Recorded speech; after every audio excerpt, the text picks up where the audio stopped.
član 1. amandman su zajedno podneli narodni poslanici Zoran Živković i Vladimir Pavićević. Vlada i Odbor za obrazovanje, nauku i tehnološki razvoj i informatičko društvo nisu prihvatili amandman.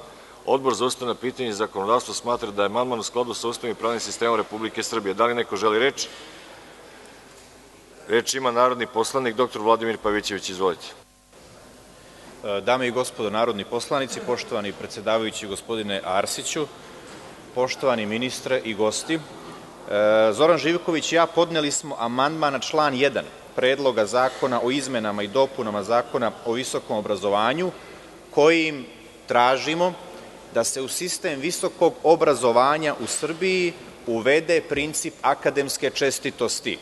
Mi smo smatrali i dalje smatramo i smatraćemo da je nakon velikih šteta koje su nanete sistemu visokog obrazovanja zbog sumnji da su visoki funkcioneri ove države plagirali delove svojih radova i doktorskih disertacija, da je bilo neophodno da se izmenama Zakona o visokom obrazovanju uvede princip akademske čestitosti kako bismo imali jednu veliku, snažnu prepreku za teška kršenja principa akademske čestitosti u našem sistemu visokog obrazovanja.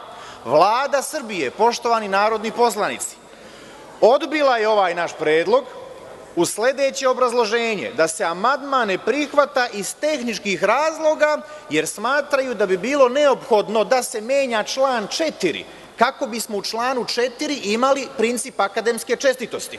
A budući da se našim amandmanom menja 6, onda iz tehničkih razloga to nije moguće. Gospodo, molim vas sada za malo pažnje, ja smatram da je ovo strašno važno pitanje. Ja smatram da ovde nije reč o tehničkoj stvari.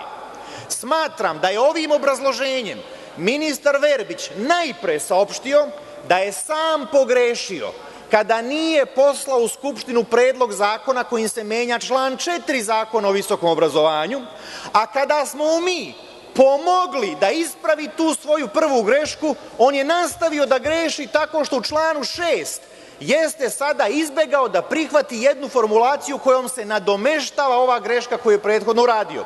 Gospodine Verbiću, molim vas da razmislite još jednom, a vas sve narodne poslanike, da još jednom pročitate ovaj amandman, da razmislimo. Važno je da u sistemu visokog obrazovanja u Srbiji imamo princip akademske čestitosti odmah.